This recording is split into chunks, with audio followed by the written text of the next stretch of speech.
Hello, welcome. So today, I'm back from Danang, Vietnam, and I wanted to bring some insight, my first impressions of Da Nang. I was in Da Nang for 3 nights and 4 days, and so today we're going to talk about accommodations, affordability, what is it like there? Because a lot of expats, they definitely waver between Ho Chi Minh City and Da Nang. So I'm like, I have to give you firsthand experience. We're going to talk about it. Let's talk about it. All right, welcome. I'm Ebony, and this is Rooted in Roaming. We talk about traveling, entrepreneurship, mommyhood, parenthood, traveling with kids. If that is of liking to you, make sure you hit the subscribe button and the like. All right, first things first, getting there from Ho Chi Minh City. Let me say this traffic in Ho Chi Minh City is nothing to play with. Me and my son, we left where we live in District 9, 3 hours before our flight, and we barely made the flight. Why was that? Because we stuck in traffic for almost 2 of those hours and then got dropped off at the wrong terminal. And there's this language barrier. So I'm like, where's Vietnam Airlines? They're like, you're at the wrong terminal after they told me they didn't speak English. So that was that was interesting. Mulatto says, "Much respect to you, fam. Respectfully, are you of Asian descent?" No, I am 100% African American, but 23andMe says that my ancestors are from like West Africa. You know, I'm African American. No. So getting there is crazy. The traffic, making sure you get to the right terminal. I definitely encourage you to leave your house 4 hours ahead of time. So we made it to our gate by our chinny chin chin, and literally the flight to get to Da Nang from Ho Chi Minh City is 45 minutes.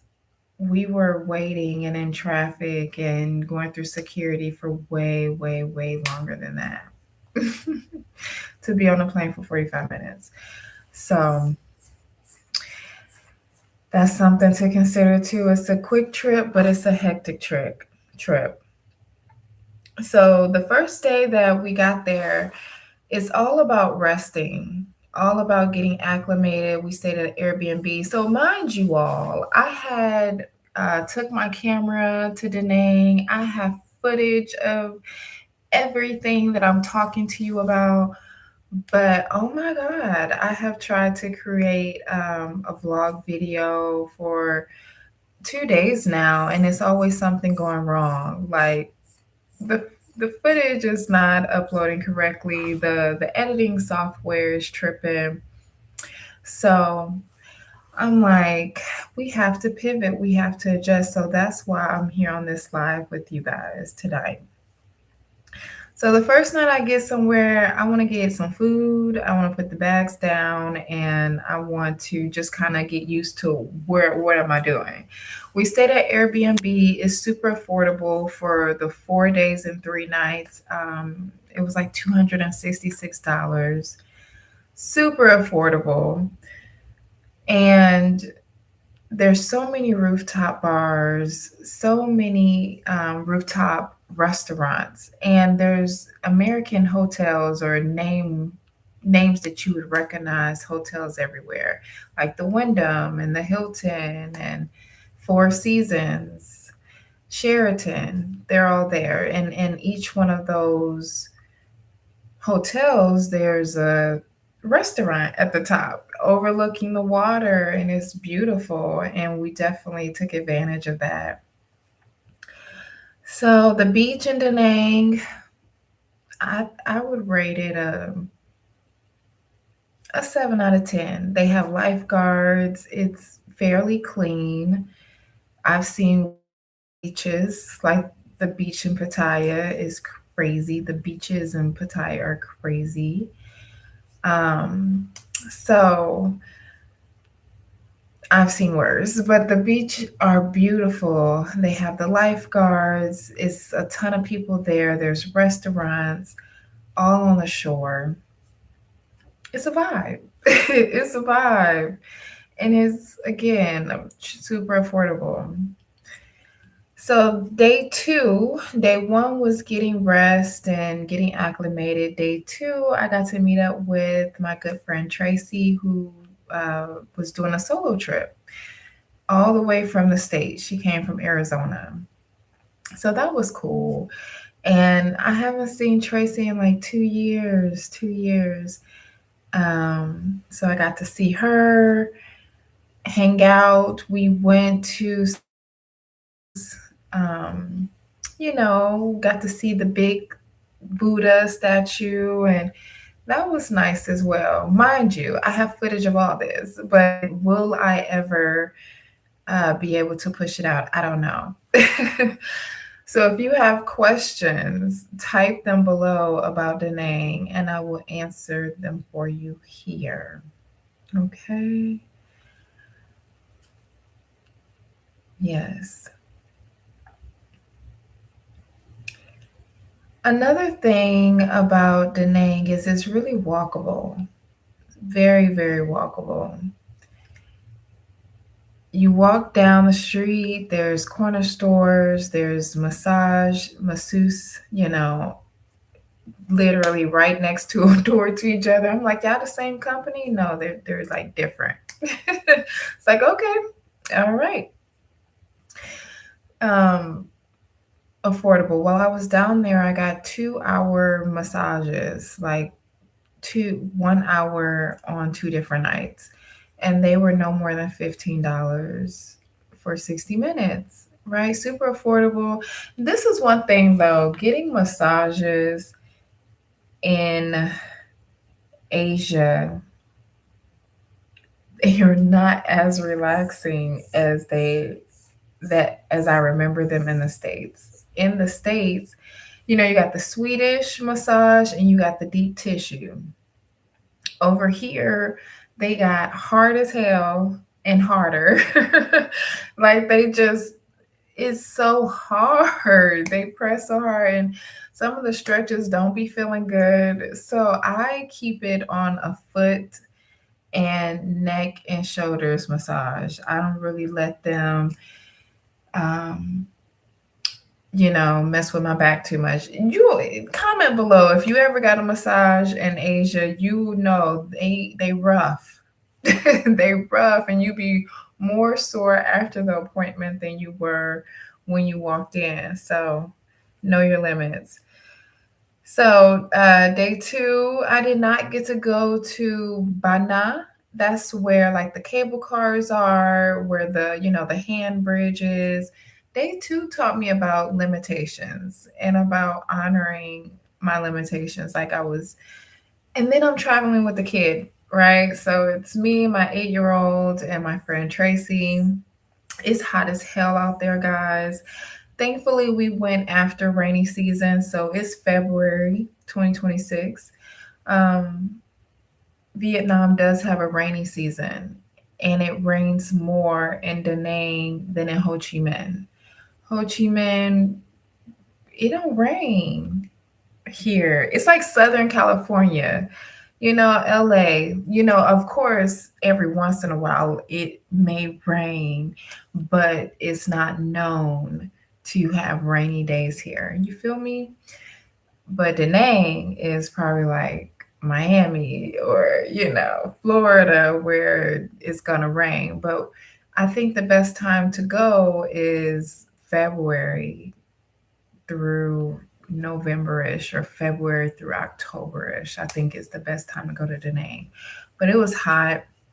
So after we went to the first leg of the tour at the Big Buddha and saw the temples, I'm always down for a good temple time.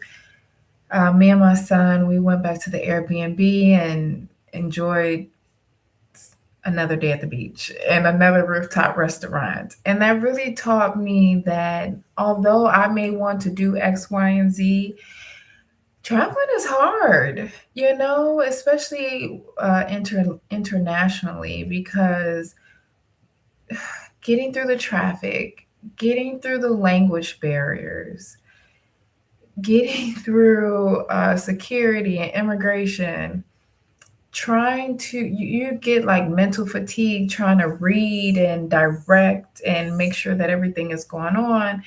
When you travel internationally, it's okay to, or just travel period, it's really okay just to do one or two things and like keep it pushing.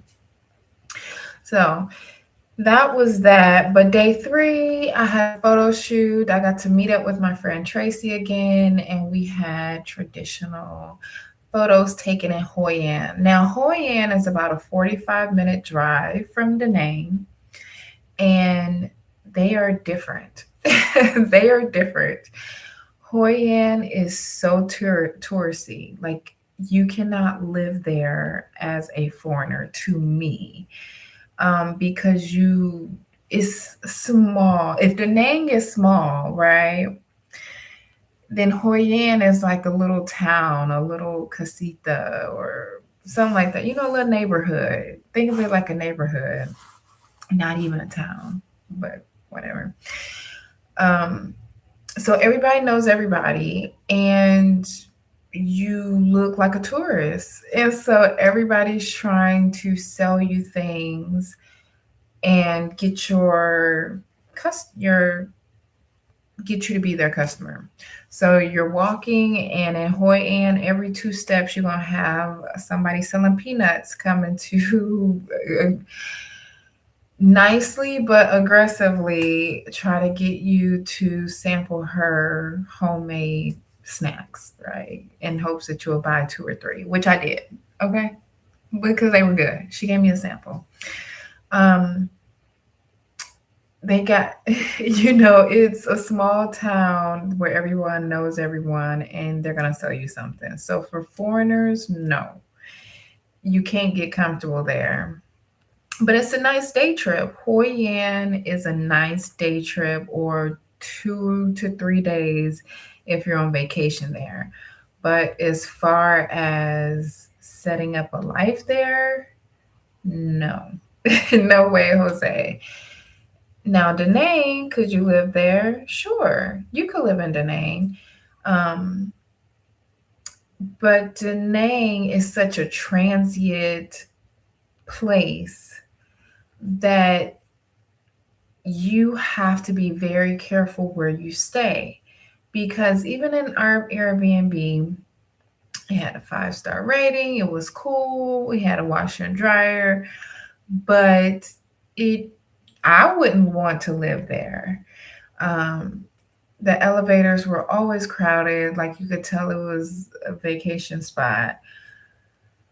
It looked worn. I could see that a lot of their housing is adequate, but since it is a transient place where so many people are coming in and out, it's like the wear and tear on the property, I think, is there. So, and I've heard a couple of people, other expats, other people in my community here in Ho Chi Minh, that went down to Da Nang, and they came right back. They came right back. They was just like, we prefer Ho Chi Minh. We didn't like where we stayed, things of that nature. That's like a big reason why a lot of people, or some people who go to Da Nang, don't enjoy it as much as they could. Our accommodation was fine, but I wouldn't live where we stayed. But anyway, on the third day, we did a photo shoot. Beautiful. Maybe you've seen some of them on my posts that I've listed today. But pros. So let's do pros and cons of Da Nang. Pros: it's walkable. Like you could just walk, walk, walk, walk, walk, and you're gonna walk into stores, grocery stores, massage restaurant. Yeah, no, it's Asia, so you're never gonna starve. That's my motto for Asia. It's like they're gonna feed you. Don't worry, you will eat. Um, so very accessible to things. I don't know about hospitals or schools. I don't know about all that, right? But as far as getting the basic necessities, you can definitely do that there. Affordable. Like I told you, I got two massages while I was down there for 10 to 15 bucks each. Yeah. So like very affordable. Um, we went to some stores. Food in Hoi An is a little bit more expensive because I told you it's touristy. But if you're in Da Nang, I think it's more affordable than Hoi An for sure. The beach in Da Nang, I think it's a vibe, to be able to go to a nice beach. It's a nice beach down there. And it's not far. It's like I said, it's walkable, so you'll get there in no time. They have Grab, they have all the taxi services that you need, so you can get around for a really good price. Safety, felt completely safe. All right. It was no problem. And it's a more of a melting pot in Da Nang. I've met people from, where was he from? Russia. Walking down the street, this guy is walking by, spark up conversation. He's from Russia. Oh, okay. And I just heard a lot of different languages on the streets down there. So I saw a couple black people too, but I didn't really get to go out, obviously, because I'm traveling with the kid. So my time there may look different than yours and what you're able to do.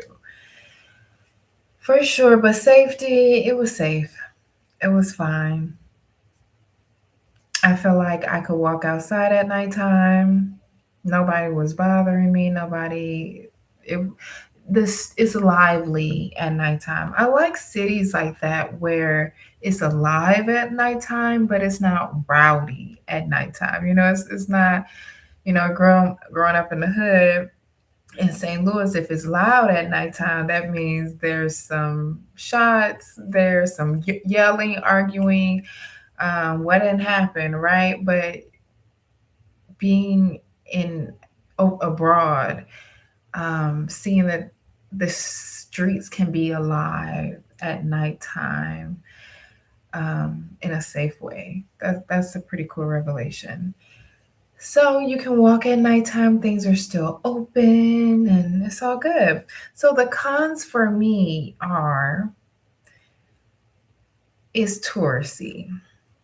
You even in Da Nang is not so bad where the vendors are hounding you every two steps, but like they are in Hoi An, but in Da Nang they hounding you every five steps, right?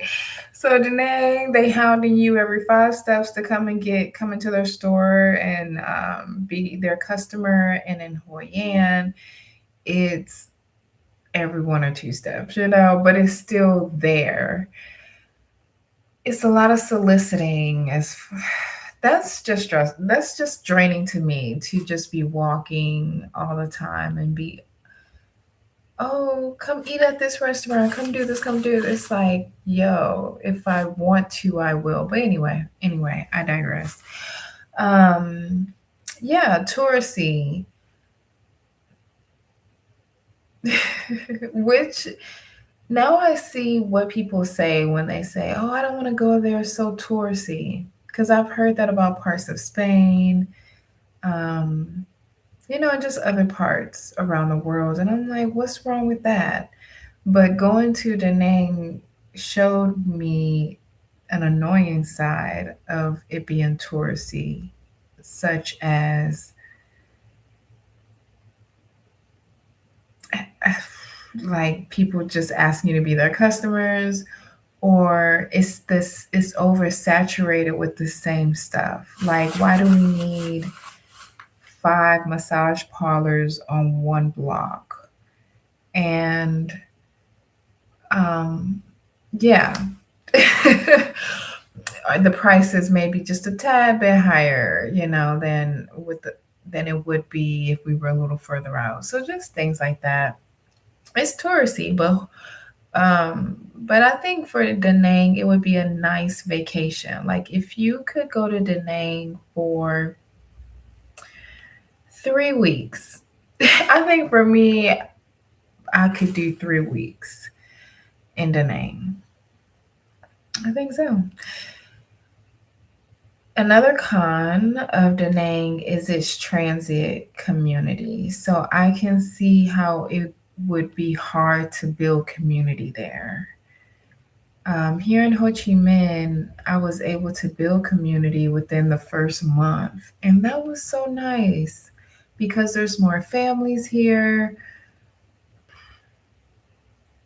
Yeah, it's more people who are long term minded.